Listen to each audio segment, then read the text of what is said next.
আসসালামু আলাইকুম। এখন পর্যন্ত এই আগুন নিয়ন্ত্রণে আসে না আদম ফ্যাক্টরিতে। এখন পর্যন্ত চট্টগ্রাম আদম ফ্যাক্টরিতে আগুন চলতেছে। আমরা প্রিয় বন্ধুরা যে যেখান থেকে আমরা ভিডিওটা দেখছি, আমরা সবাইকে ভিডিওটা দেখার মতো প্রথমে ব্যবস্থা করে দিব, আর পাশাপাশি দোয়া করবো আল্লাহু আকবার আল্লাহু আকবার ধ্বনিতে আগুন নিভে যায়। আসলে ভয়াবহ আগুন চলতেছে, এখন পর্যন্ত এই আগুন চলতেছে। আল্লাহ তুমি হেফাজত করো মৌলা। ইন্না লিল্লাহি। এত বেশি আগুন আমি পৃথিবীতে এখনো দেখি না, আমার জন্ম পর্যন্ত দেখি না।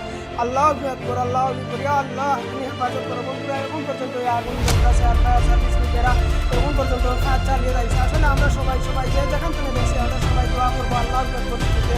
আল্লাহু আকবার। আল্লাহ তুমি হেফাজত করো মৌলা। ইন্না লিল্লাহি ওয়া ইন্না ইলাইহি রাজিউন। ইয়া আল্লাহ আল্লাহু আকবার আল্লাহু